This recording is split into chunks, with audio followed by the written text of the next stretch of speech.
या world IVF day OSS wheel of hope फिरवा आणि मोफत IVF जिंका।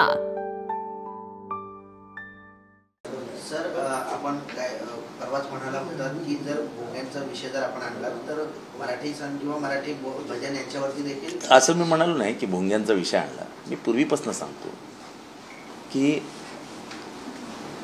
सकाळच्या त्यांच्या मुस्लिम धर्मियांच्या प्रार्थनेवर काही जातीवादी प्रवृत्ती कायम काहीतरी कारण करून भोंग्याचं कारण देत त्याच्यावर आक्षेप घ्यायचे। मग त्याच्यावरती कोर्टात जाणे, अमुक करणे, तमुक करणे, लाऊडस्पीकर काढून टाका वगैरे वगैरे वगैरे। तेव्हा मी नेहमी आठवण करून द्यायचो की तुमच्या जेवढी सगळी महत्त्वाची देवस्थाने आहेत त्यांची काकड आरती किती लावते, त्यांची शेजारती किती लावते। खरं तर मी विधानसभेत ही पण मागणी केली आहे की आपण साधं जरी बोललो ना, आत्ता बोलतोय ते, तरी जी सुप्रीम कोर्टाचं डेसिबल आहे त्याच्यावरती आपला आवाज, तो कोर्टात जाऊन पहिल्यांदा ते आपल्याला हे करावं लागेल की डेसिबल किती ठेवायचे। जर तो डेसिबलचा नियम लागू केला तर महाराष्ट्रात एकही सण हिंदूंचा, मुसलमानांचा, शिखांचा, बौद्धांचा, पारशांचा, जैनांचा कोणाचाच सण साजरा होऊ शकत। पण याच्यात प्रश्न कसा आहे की ज्यांना धर्मद्वेषाचं विष अंगातच भिनलंय आणि ज्यांना ते विष समाजात पसरवायचं आहे त्यांना काय मागे पुढे काय बघायचंच नाही ना। आणि म्हणून गांधीजींनी एक सुंदर वाक्य त्यांच्या फिलॉसॉफीमध्ये, त्यांच्या तत्वज्ञानामध्ये लिहिलं आहे की an eye for an eye will make the whole world mind. डोळ्यासाठी डोळा मागाल तर विश्व आंधळ होईल। आज झालं ना, गणेशोत्सवावर मर्यादा आणणार ना, लाऊडस्पीकर, डीजे, सणातला उत्साहच मारून टाकायचा हा कार्यक्रम आपल्याच हाताने आपणच सुरू करून टाकला। उगाच नाही भारताला संविधानाने धर्मनिरपेक्ष म्हटलं। सर्व जाती धर्मांच्या संस्कारांना, सणांना समान महत्त्व देत त्यात समानता आणत हा भारत पुढे चालला होता। पण आपल्या डोळ्यासमोर धर्मद्वेष ठेवून एका धर्माला टार्गेट करत आपण आपलंच नुकसान करून घेतलं। आता बघा काय नोटिसा दिल्या आहेत सगळ्या गणपती मंडळांना। सांगा, डीजे लावू शकता का तुम्ही? विचारा। नाचू शकता का डीजे लावत रस्त्यावर? विचारा प्रश्न। आम्ही तर डीजेच्या बाजूने उभं राहतो। आमच्या काळात कधीच हे बंधनं नव्हती, कारण मी सगळ्याच सणांना मान्यता द्यायचो। एका विशिष्ट हेतूने जेव्हा आपण कार्यक्रम करतो तेव्हा आपलाच करेक्ट कार्यक्रम होतो।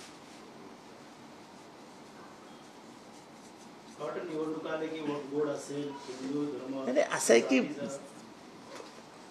29ची निवडणूक जिंकण्यासाठी आपण औरंगजेब काढला, 29ची निवडणूक जिंकण्यासाठी आणि विधानसभाचं अधिवेशनच खराब करण्यासाठी हलाल आणि झटका। कुठे गेला हलाल आणि कुठे गेला झटका? कुठल्या मटणाची दुकानं उघडली तुम्ही? कुठे गेली औरंगजेबाची कबर? महाराष्ट्रातले प्रमुख प्रश्न लोकांच्या नजरेसमोरच यायचे, आणू द्यायचे नाहीत। आणि धर्मद्वेषाचं विष पूर्ण समाज मनामध्ये पसरवायचं हे काम जोरात सुरू आहे, जोरात।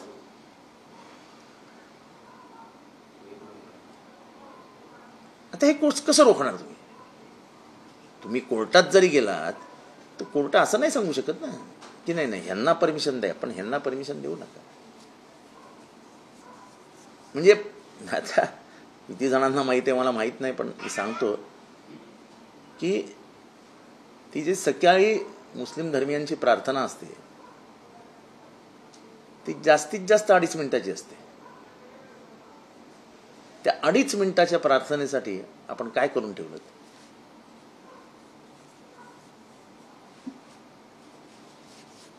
सर, कोकाटेंचा अजून राजीनामा घेतला नाही, त्यांच्या खातेबद्दल सपोर्ट करतात। तर वाटतं दादांच्या वाढदिवसाला आणि फडणवीसच्या वाढदिवसाला लोकांना वाटलं होतं की कुठेतरी राजीनामा स्वीकारला जाईल। आणि मी पहिल्यापासून सांगतो की ही राजीनामा घेणारी मंडळी नाहीत। यांची क्लीन चिटची फॅक्टरी आहे, यांची क्लीन चिटची फॅक्टरी आहे. विधिमंडळाच्या आतमध्ये विधिमंडळ चालू असताना एखादा मंत्री जुगार खेळत बसतो आणि तो जुगार महाराष्ट्र उघड्या डोळ्यांनी बघतोय. ईश्वर भलं करो. कोकाटेंच्या राजीनाम्याबद्दल जेव्हा अजितदादांना प्रश्न विचारला पत्रकारांनी, त्यावेळेस अजितदादा म्हणाले, मी तुम्हाला काय सांगू, चौथ्यांदा चूक झाली तर माफ करणार नाही. चौथी चूक होण्याची वाट पाहता का तुम्ही? नाही, तेव्हा त्यांचा पक्ष, त्यांचा माणूस, त्यांचा जवळचा माणूस, त्यांनी निर्णय घ्यावा, आम्हाला काय करायचं आहे.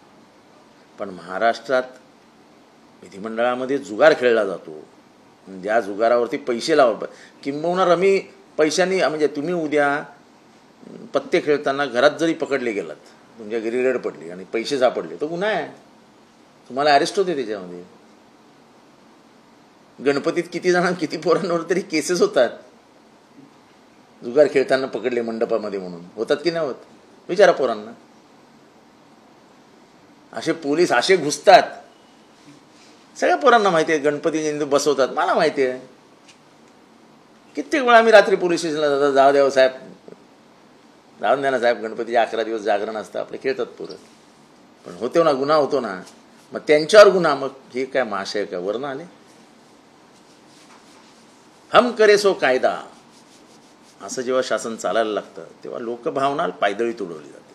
अजित पवारांनी त्यांना तंबी दिली आहे म्हणून आज पुढे मंत्रिमंडळात हजर राहिले, मात्र कुठेतरी अभय देताना मंत्रिमंडळात त्यांना दिसलं. मी सांगितलं ना की पाशवी बहुमत आणि त्यातून पाशवी बलात्कार हे महाराष्ट्रात सध्या सुरू आहे. या बहुमताचा एवढा अहम झाला आहे, आम्हाला लोकांनी निवडून दिलाय, आम्ही जुगार खेळू नाहीतर हनी ट्रॅपमध्ये अडकू, काही फरक पडत नाही. सर, ज्याप्रमाणे योगेश कदम यांची पाठराखण शिंदेने केली, त्यानंतर अंजली दमानिया आक्रमक झालेले आहेत. 15 डान्स बारची यादी जी आहे ती त्यांनी गृह मंत्रालयाकडे दिलेली आहे. शिंदेच्या ठाण्यात काय चाललंय असा सवाल देखील त्यांनी विचारला. शिंदेच्या ठाण्यात नाही, महाराष्ट्रातच. शिंदेच्या ठाण्यात काय, महाराष्ट्रात काय चालू आहे, पुण्यामध्ये काय चालू आहे, मुंबईमध्ये काय चालू आहे, ठाण्यामध्ये तर काय विचारूच नका. म्हणजे ठाण्याला तर काय, पोलीस स्टेशन चालवणारच जर PA आणि PS असतील तर असंच होणार ना, दुसरं काय होऊ शकतं. पोलिसांचा विषय घेतला, जळगाव संदर्भात तुम्ही एक ट्विट केलेलं आहे. आता ते त्या भिल्ल समाजाच्या पोरावरती खोटे आरोप करून त्यांच्याकडनं लैंगिक कृत्य करून घेतली. आता भिल्ल म्हणजे शेड्यूल ट्राईब, खरा ॲट्रॉसिटीचा गुन्हा आहे. त्या पोलिसांना फक्त बडतर्फ केलं आहे आत्तापर्यंत. त्यांना ॲट्रॉसिटीवरती टाकून त्यांना अटकेत टाकायला पाहिजे होतं. टाकलंत का? नाही टाकलं. मागासवर्गीय आहेत ना, काय किंमत आहे त्यांची, कोणते? पण पोलिसांची इतकी हिंमत होते की खोट्या गुन्ह्यामध्ये त्यांना आतमध्ये घेऊन बदडले गेलं, त्यांच्याकडनं लैंगिक चाळे करून घेतले. हे काय, म्हणजे काय लेवलला चाललंय सगळं. आणि पोलिसांनी, म्हणजे ज्यांच्याकडनं कायदा आणि कायद्याच्या रक्षणाची जबाबदारी आहे, त्यांच्याकडनं कायद्याची पायमल्ली होताना बघितलं जातंय आणि काहीच बोलता येत नाही, कारण का काही कारवाईच होणार नाही. जसं सोमनाथ सूर्यवंशीच्या वेळेस आम्ही सांगत होतो की त्याला मारलाय, काही नाही झालं. आता अखेरीस हायकोर्टाने सांगितलं त्याचा खूनच झाला, त्याला मारण्यातच झालं. अजून कुठे काय झालं पोलिसांवर? किती पोलीस सस्पेंड झाले? काय नाही झालं. मागासवर्गीय आहात ना, मग भोगाय आहात ना. म्हणजे जात आणि वर्णवर्चस्ववाद ह्याला किती महत्व येत चाललंय आपल्या राज्यामध्ये, हे बघण्यासारखं आहे. आश्रमशाळेतील आंदोलन प्रश्नी राष्ट्रवादी अजित पवार गटाचे जे नितीन पवार आहेत त्यांची जीभ घसरली. तुम्हाला काय माज आलाय का एवढा, तुमचा माज मी जिरवतो असं त्यांनी आंदोलकांना म्हटलेलं, शिवीगाळ पण केली. ठीक आहे, आता मी तुम्हाला सांगितलं ना, सत्तेचा माज, सत्तेची मगरुरी ही पावलो पदोपदी दिसते. लाडकी बहीण नंतर विटा रिटायर्ड ज्या महिला आहेत त्यांना देखील यांचा लाभ मिळाला आहे. पुरुषांसोबत रिटायर महिलांचे देखील लाभ मिळायचा प्रकार समोर आला. सरकारी महिला पण आहेत. कसं आहे, निवडणुकीच्या काळात निवडणूक जिंकायची आहे आम्हाला आणि तिचा खर्च सरकारनेच घ्यायचा, अंगावरच घ्यायचा आणि मग त्याच्यात खैरात वाटून टाकली. महाराष्ट्र आर्थिकदृष्ट्या जो काही डबघाईला गेला आहे, डबघाईला आर्थिकदृष्ट्या महाराष्ट्राला वरती यायला आता 10 लाख कोटी रुपयांचं कर्ज आहे महाराष्ट्रावर. 10 लाख कोटी. हे महाराष्ट्र दरडोई उत्पन्नामध्ये 1 नंबरवर असताना महाराष्ट्र 6व्या क्रमांकावर गेला. आपल्यापुढे कर्नाटक निघून गेलं. म्हणजे तुमचीच जाहिरात होती ना, कुठे नेऊन ठेवला महाराष्ट्र माझा, कुठे नेऊन ठेवला महाराष्ट्र माझा, 6व्या क्रमांकावर. काय बोलणार? लिकरचे भाव वाढले त्यामुळे कुठेतरी अहो लिकरचे भाव वाढले. गुजरातमध्ये दारू नाही, मात्र लिकरवरती कुठेतरी पैसा उत्पन्न. अहो ह्यांना बहिणींना पैसे द्यायचे आणि दारुडे जन्माला घालायचे. लिकरचे भाव वाढले. देशी दारूचं उत्पन्न किती वाढलंय विचारा. देशी दारूची विक्री किती वाढली विचारा. तुम्ही पत्रकार यांची तोंड उघडायला लावा यांना. देशी दारूचा विक्री ही दुपटीने वाढली आहे महाराष्ट्रात, दुपटीने. नशीब RR पाटलांनी जेव्हा कडक कायदा केला आणि गावठी बंद केली, नाही तिने गावठीला पण यांनी आश्रय दिला असता. विका गावठी, याच भाषेत बोलल्या विका रे गावठी, काय होत नाही. आपल्याला शेवटी पैसा आला पाहिजे. तो कुठल्या मार्गाने येतोय त्याचा विचार नाही करायचा. लायसन्सेस देतात म्हणजे ज्या दारूच्या लायसन्सवरनं मृणालताई गोरेंनी धुमाकूळ घातला महाराष्ट्रामध्ये आणि पुरोगामी महाराष्ट्राने त्याला विरोध केला आणि कुठल्याही मुख्यमंत्र्यांची किंवा कुठल्याही ते काय ते एक्साईजला काय म्हणतो आपण, राज्य उत्पादन शुल्क मित्रांनी कधी हिंमतही केली नाही. ती हिंमत दाखवत आहेत ना लायसन्सेस देण्याची. एक लायसन्स 15-15 कोटी रुपयाला आज विकलं जात आहे. दारू पियो, पिन्नक में रहो, हम 1,500 रुपया दे रहे हैं, चपटी लाओ, पियो, मजा करो, भूल जाओ सरकार है की नहीं भूल जाओ. हा मग आपण चांगला आदर्शच ठेवतो ना. जुगार खेळा, दारू प्या आणि आम्ही 1,500 रुपये देतो ना तुम्हाला, मजा करा. सगळे खुश, तुम भी खुश, हम भी खुश. शिक्षण मंत्र्यांच्या गावात पुन्हा शिक्षण भरती घोटाळा झालेला आहे. तर आता बस एवढ्या प्रश्नांवरती प्रेस कॉन्फरन्स थांबा. मला एक आनंद. निमित्त गोपीचंद पडळकरला काय सल्ले द्याल? मी माझ्या मित्रांना सल्ले देतो. चला सर कळव्याला एक बार काउन्सिलसाठी एक जागा मिळालेली आहे. आजच्या मंत्रिमंडळ बैठकीत याबाबत निर्णय झालेला आहे. मला आत्ताच माननीय मंत्रिमंडळाच्या बैठकीतनं फोन आला. मी राज्याचे मुख्यमंत्री माननीय देवेंद्रजी फडणवीस यांचे खरोखर मनापासून आभार मानतो आणि हे वैयक्तिकरित्या मी त्यांचे जाहीर आभार मानतो की त्यांनी, मी जेव्हा त्यांच्या हे कानावर घातलं की साहेब मी मिनिस्टर असताना तेव्हाचे हिज लॉर्डशिप अभय ओक यांच्यासमोर हा प्रश्न बार काउन्सिलच्या ठाण्यातल्या बैठकीत काढला होता आणि तेव्हा त्यांना मी शब्द दिला होता की तुम्हाला मी जागा देतो. कारण का बार काउन्सिलला, महाराष्ट्रासारख्या प्रगत राज्याच्या बार काउन्सिलला की ज्यांचे आज महाराष्ट्राचे सुपुत्र हे महाराष्ट्राचे देशाचे मुख्य न्यायाधीश आहेत, त्या महाराष्ट्रामध्ये बार काउन्सिलची स्वतःची इमारतच नव्हती. बार काउन्सिल तशी मोठी संघटना आहे. महाराष्ट्रातले तमाम ॲडव्होकेट्स हे त्या बार काउन्सिलचे मेंबर असतात. अशा बार काउन्सिलला आपण कळव्यामध्ये, कळवा पूर्वेला 2.5 एकर जागा तेव्हा मी मंत्री असताना रिझॉर्ट करून ठेवली. खरं जर अजून 2 वर्ष मला मिळाली असती तर एव्हाना इमारत पण वरती गेली असती. मी एकनाथ शिंदे साहेबांचेही आभार मानतो की ते जेव्हा मुख्यमंत्री होती तेव्हा त्यांनी ती जागा अलॉट करून ती 22 कोटी रुपयाला विकत घ्या असा तेव्हा हे निघाला, आदेश निघाला. पण मी जेव्हा माननीय मुख्यमंत्र्यांना भेटलो आणि त्यांना सांगितलं की साहेब 22 कोटी रुपये बार काउन्सिलला परवडणार नाहीत, वकील आहेत, कुठनं भरणार. त्यांनी मोठ्या मनाने सांगितलं. बावनकुळे साहेबांना बोलून घेतलं. मी बावनकुळे साहेबांची अक्षरशः मनापासून आभार मानेन की त्यांनी स्वतःहून फाईल फिरवली म्हणजे जणू काही स्वतःच्या मतदारसंघातलं काम आहे असं असं असं म्हणत त्यांनी फाईल फिरवली. आणि मुख्यमंत्री आणि बावनकुळे साहेब आणि संपूर्ण मंत्रिमंडळ अर्थात यांनी आज हा निर्णय घेतला की तिथे त्या जमिनीला 1 रुपयात बार काउन्सिलला द्या. आता बार काउन्सिल तिथे सुंदर इमारत बांधेल, महाराष्ट्रातले सर्व ॲडव्होकेट्स तिथे प्रशिक्षणाला येतील, महाराष्ट्रातले सर्व जजेस तिथे येतील, राष्ट्रीय आंतरराष्ट्रीय कीर्तीचे ख्यातनाम न्यायाधीश वकील तिथे येतील, ट्युशन क्लासेस चालतील, कोचिंग क्लासेस चालतील. आणि माझ्या जे कानावर आहे, कारण का ह्याचा पाठपुरावा माझ्या मागे सर्वात जास्त जर कोणी केला असेल तर आपल्या इथे ॲडव्होकेट गजानन चव्हाण आणि ॲडव्होकेट प्रशांत कदम यांनी. कारण का मी अभय ओकांसमोर म्हणजे हिज लॉर्डशिप अभय ओकांसमोर एक कमिटमेंट दिलं होतं की आपण जागा मिळूया. जागा मिळाली. आता तो त्यांचा सर्वस्वी त्यांचा निर्णय आहे, त्यांनी काय करावं कसं करावं. पण महाराष्ट्राच्या नकाशावर पुढच्या अनेक वर्षांसाठी इतिहासामध्ये नोंद होईल की कळव्या पूर्वेला म्हणजे जो सर्वात मागासलेला भाग आहे पण आता विकसित होतोय तिथे महाराष्ट्राचं बार काउन्सिल येतंय आणि राष्ट्रीय कीर्तीचं लॉ कॉलेज. याच्यापेक्षा जास्त आनंद काय होऊ शकतो. परत एकदा माननीय मुख्यमंत्री श्रीयुत देवेंद्रजी फडणवीस आणि माननीय बावनकुळे साहेब यांचे मनापासून आभार. त्याचबरोबर माननीय एकनाथ शिंदे साहेबांचे देखील आभार.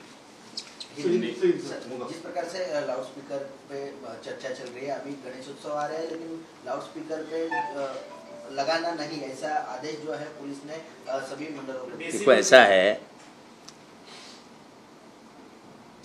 गांधी जी ने एक बात कही थी कि तुम आंख के बदलों में आंख मांगोगे तो दुनिया अंधी हो जाएगी. हम पीछे लग गए थे एक धर्म के कि उनका भोंगा बंद होना चाहिए, हम ये भूल गए थे कि हमारे मंदिरों में, मैं हिंदू हूं मुझे अभिमान है क्योंकि मेरे पिताजी सुबह उठ के 4 बजे उठ के भजन करते थे घर में. सुबह उठ के 4 बजे हमारे यहाँ मंदिरों में भजन कब शुरू हो जाता है?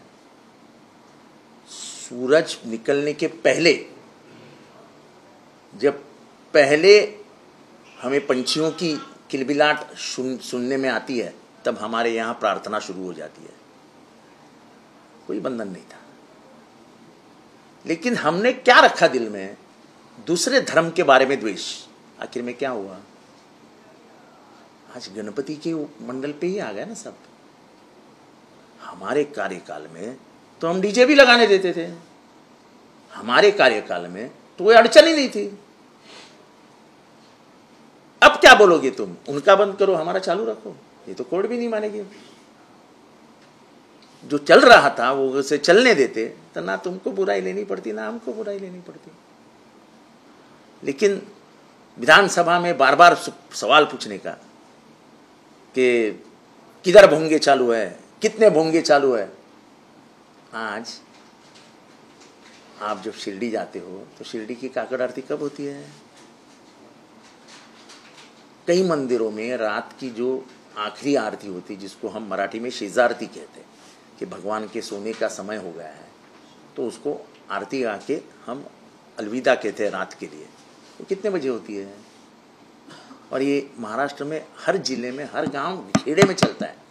आप यहाँ से महाराष्ट्र में कहीं भी अंदर जाइए और रात के अंधेरे में गाड़ी शांति से जंगल में खड़ी कीजिए. आप कहीं पे भी जाओ, आप पूना जाओ, आप रायगढ़ जाओ, आप कोल्हापुर जाओ, आप औरंगाबाद जाओ, आप बीड जाओ, आप नंदुरबार जाओ, आप नागपुर गढ़चिरौली जाओ, आपको टंग टिंग टिंग टिंग टिंग टिंग टिंग टिंग टिंग टिंग टिंग ऐसी आवाज़ सुनने में आती है. क्योंकि महाराष्ट्र परंपरा से, महाराष्ट्र की परंपरा रही है. भजन कीर्तन ये महाराष्ट्र की परंपरा रही है. उसको समय का कभी बंधन ही नहीं था. हमने अपने आप पे ये बंधन लाद के लिया. हमने ये कानून लाने में अपने आप पे ही कानून ला लिया. क्या बोलेंगे इसके ऊपर? भजन ये हमारे अंतरात्मा की आवाज है.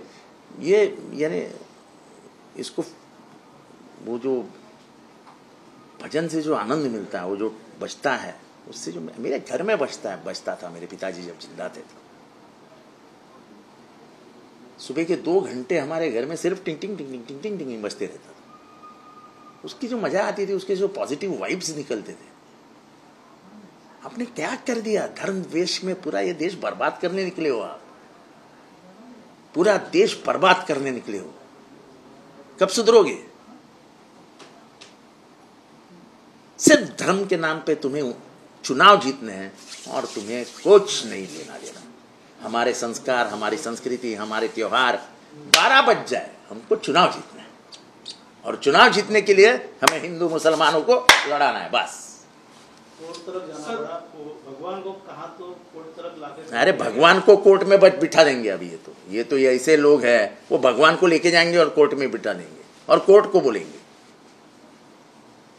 सर, ऑपरेशन सिंदूर को लेकर चर्चा शुरू है, लेकिन ट्रम्प को लेकर या जो ट्रेड डील को लेकर बातचीत थी, उसको लेकर कोई सफाई सामने नहीं आ रही। किस तरह देखते हो सर? भाई ट्रम्प भारत का बाप बना है, ऐसा दिख रहा है ना पूरा। जब ट्रम्प इतनी ताकत से कहता है कि मैंने दोनों को बोला भाई बंद करो, तो हमारा बाप ही ट्रम्प बन गया है। तो हम क्या क्या क्या उसके ऊपर क्या जवाब देंगे?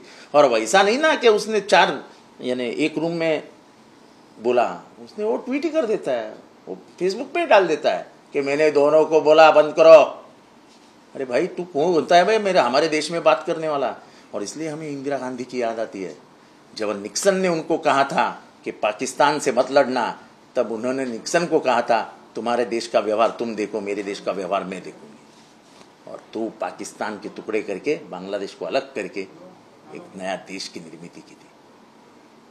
आज ट्रम्प तो हमारा बाप है, धमकाता है हमें, धंधे बंद कर दूंगा, व्यवहार बंद कर दूंगा। क्या अमेरिका के ऊपर भारत जिंदा है क्या? अरे भूखे रहेंगे लेकिन देश का स्वाभिमान बेचना मत भाई। अनाज नहीं मिलेगा चलेगा, लेकिन देश का स्वाभिमान जो हमें गांधी नेहरू ने दिया है उसे बेचना मत। तो ऑपरेशन सिंदूर पे चर्चा चल रही, साथ-साथ एशिया कप चालू है, इंडिया पाकिस्तान की बात को लेकर बातचीत शुरू है। किस तरीके से देखते हो सर? देखो ये 2 अलग विषय है, और ये 2 अलग विषय को आप ऑपरेशन सिंदूर और इंडिया पाकिस्तान का, ऑपरेशन सिंदूर अलग है। आप भाषण सुनिए जरा, क्या नौजवान जो MP है क्या भाषण कर रहे हैं, कितनी तड़प उनके भाषण में दिख रही है, कैसे गिरे हुए चेहरे दिख रहे हैं।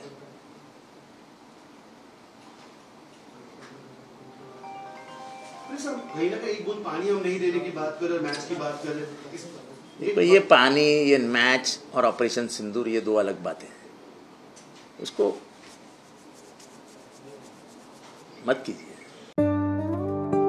या world IVF day, OSS wheel of hope फिरवा आणि मोफत IVF जिंका।